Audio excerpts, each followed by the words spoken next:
Welcome to World War II Explained, a podcast by allhistoryhub.com. Clear stories, real history, and the events that shaped our world explained simply. Let's begin. Welcome. Today we're going to use this incredible stack of sources to look at one of the biggest what-ifs, one of the biggest ironies, really, of the entire Second World War, the attack on Pearl Harbor. That's right. But we're not focusing on the disaster itself, we're focusing on the absence. Exactly. We're doing a deep dive into the ships that should have been there but weren't. The U.S. Pacific Fleet's 3 aircraft carriers, the Enterprise, the Lexington, and the Saratoga. And their survival. I mean, you could argue it was the single biggest piece of luck the U.S. had in the entire war. Oh, without a doubt. We're going to trace exactly where they were, why they were there, and how their survival completely changed the course of the war in the Pacific. It basically cemented the end of the battleship era right then and there. Okay, so let's unpack that, because to get why their absence was so huge, we have to understand the mindset in 1941. What did naval power even look like to people back then? Well, it was all about big ships and big guns. I mean, the doctrine on both sides, for the U.S. and for Japan, was this idea of the decisive battle, in Japanese, consequential. Right. The whole strategy was built on this idea that one day the two fleets would meet, line up, and just pound each other into submission. Like the Battle of Jutland in World War I. So Battleship Row, it wasn't just a parking spot. It was like the physical embodiment of that whole idea. Precisely. The U.S. had concentrated its Pacific Fleet right there in Pearl Harbor. And on December 7th, you had 8 of the 9 battleships in the fleet right there in port. 8 of 9? 7 of them, all lined up, famously, on Battleship Row, Yeah. the California, the Maryland, the Oklahoma, Tennessee, the whole group. And the Pennsylvania was in dry dock nearby. It was the heart of the fleet all together. And it's chilling to think they were all packed in there because everyone still thought they were the main weapon. They absolutely were. And that, right there, is the central irony. The Japanese attack force, the Kido Butai, was made up entirely of aircraft carriers. They used the weapon of the future to destroy the weapon of the past. A weapon that both sides still considered, like a support ship? An ancillary unit, yeah. And Japan committed 6 of their best carriers to this one mission, the Akagi Kagehiryu, the whole strike force. And they didn't just show up with regular bombs, did they? The sources get really specific about the weapons. No, this was a highly specialized attack.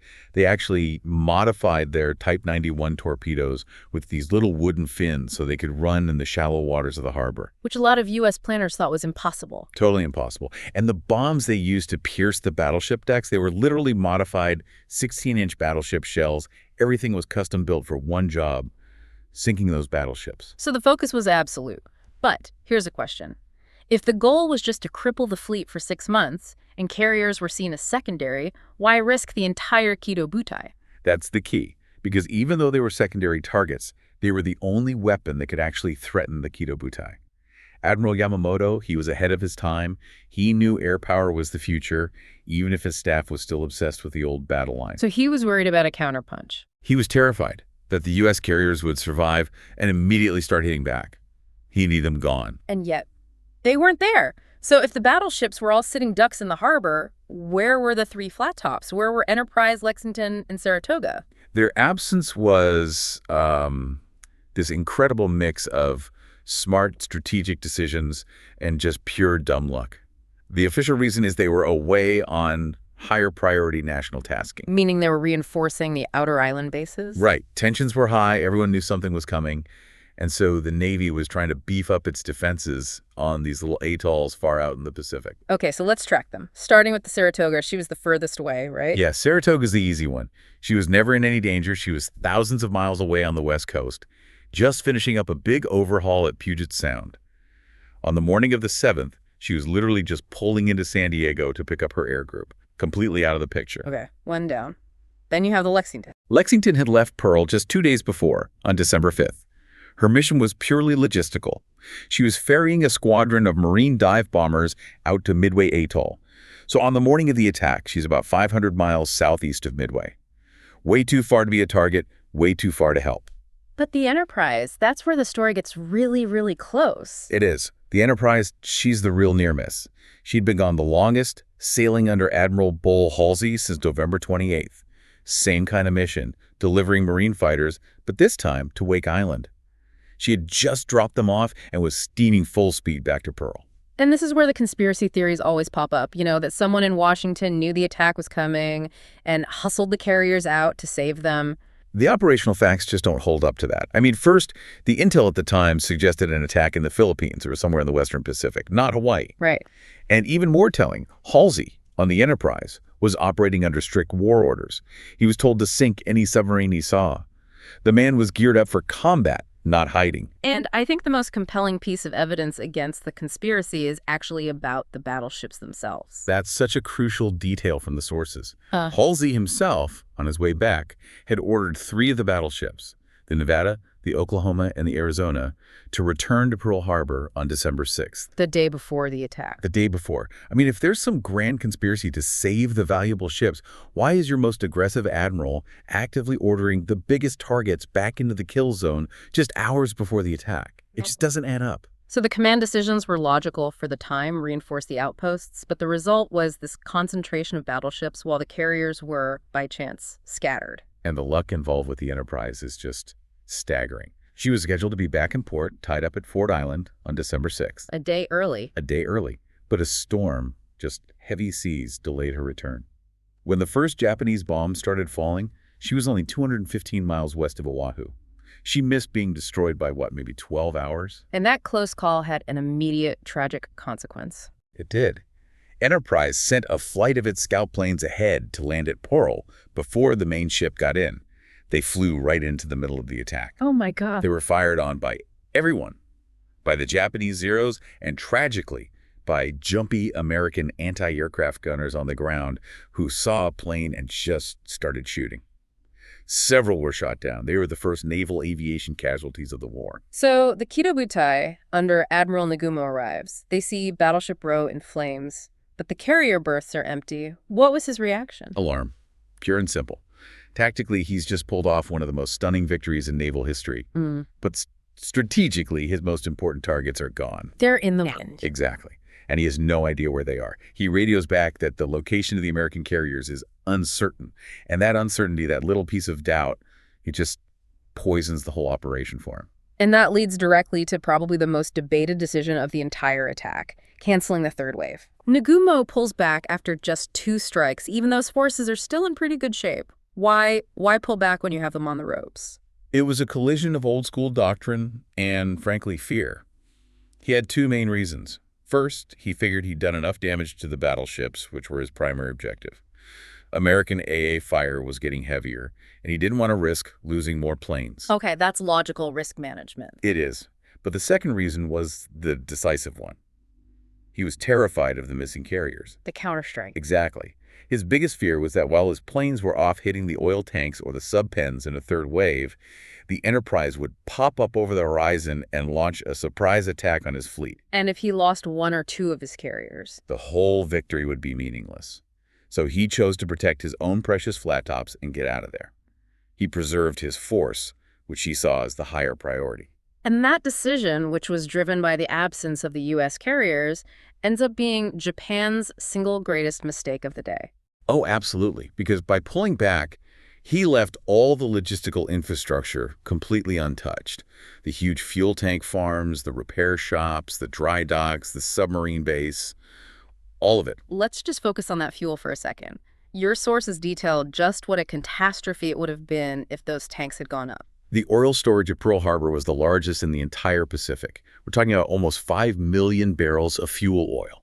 That was the lifeblood of the entire U.S. Pacific Fleet. And Admiral Nimitz, who took over command later, he had a quote about this, right? He did. Nimitz said that if Nagumo had destroyed that oil, the U.S. Navy would have had to withdraw every single operational ship back to the West Coast, back to California. That's not just an inconvenience. That's taking you out of the war for how long? For a year, maybe more. You can't fight a war in the Pacific from San Diego. By failing to destroy the fuel and the dry docks, the ability to sustain the fight, Nagumo turned what could have been a knockout blow into a really bad but ultimately temporary wound. Even Yamamoto himself apparently regretted it later. He did. He called it a great mistake. So you see the chain reaction here. The carriers are gone. Nagumo gets nervous. He pulls back. And in doing so, he saves the one thing that lets America fight back immediately. The ultimate strategic gift. Mm-hmm. And with their survival, the U.S. Pacific Fleet still had an offensive core. The focus just instantly shifted from the sunken battleships to these three carriers. So what was their immediate impact? In those first few really dark months of 1942, they were basically the only game in town. They were the nucleus of the counteroffensive. Yeah. I mean, within weeks, you have the Enterprise and the Yorktown, who they rushed over from the Atlantic out there, conducting these hit-and-run raids on Japanese islands. Just to show they could still fight. Exactly. It was a huge morale booster, showing Japan and the American public that the U.S. Navy was not dead. It was fighting back. And that aggressive posture leads directly to the Doolittle raid in April 42. A masterpiece of psychological warfare. You have the USS Hornet, another Atlantic transfer, launching Army bombers to hit Tokyo itself, with the veteran Enterprise running escort.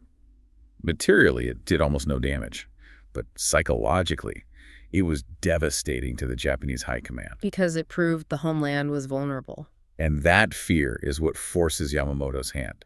He becomes obsessed with destroying those carriers that hit Tokyo, which leads him to seek out that one big, decisive battle. Which comes just 6 months after Pearl Harbor, at Midway. And the fate of the entire Pacific War now rests on those carriers that survived December 7th. So at Midway, the U.S. has Enterprise, Hornet, and the patched-up Yorktown, and they're lying in wait for the Japanese fleet, which is led by the 4 veteran carriers from the Pearl Harbor Attack Force. The same 4, Akagi, Kaga, Suri, and Hiryu. And because the U.S. carriers survived, they had the experienced pilots in the flight decks ready to spring the trap that U.S. intelligence had set. And American dive bombers from Enterprise and Yorktown just catch them at the perfect moment. At the most vulnerable moment possible. Refueling and rearming on deck. And in the span of about 5 minutes, they fatally damaged 3 of them. The 4th is sunk later that day. All 4 Pearl Harbor veterans gone. That victory at Midway, which was only possible because those carriers were out of port 6 months earlier, that was the turning point. Undeniably. Japan lost 4 irreplaceable carriers and, even more importantly, hundreds of their best, most experienced pilots. They never recovered from that. The U.S. lost the Yorktown, but the 2 original Pacific Fleet survivors, Enterprise and Saratoga, they fought on. And they held the line in the brutal fighting around Guadalcanal later that year. They were the backbone. Right. Enterprise, the Grey Ghost, and Saratoga fought in these horrible, grinding battles like Eastern Solomons and Santa Cruz, just holding on by a thread until the full might of American industry could start delivering new carriers in 1943. So the survival of those ships on December 7th, it was this incredible break enabled by logical military decisions. It just let the U.S. fight back so much faster than anyone thought possible. And the most valuable ships of the future were spared because naval thinking on both sides was still stuck in the past. Japan won the tactical battle in a landslide, but they failed strategically because they missed the only asset that actually mattered for the war to come. So what does this all mean for you, the listener? It really shows that the line between a tactical win and a strategic disaster can hinge on something as simple as a delayed sailing schedule.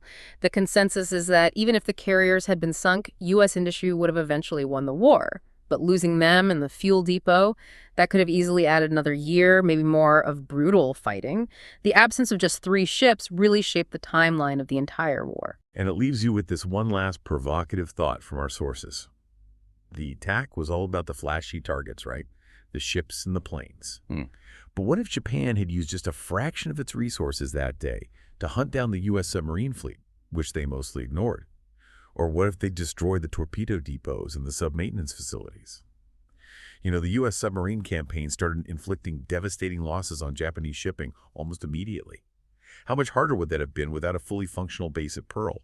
It really makes you wonder how often big, spectacular attacks completely miss the quiet, decisive weapons lurking just beneath the surface. You have been listening to World War II Explained, a podcast by allhistoryhub.com. Follow the podcast and join us next episode, where history becomes clear.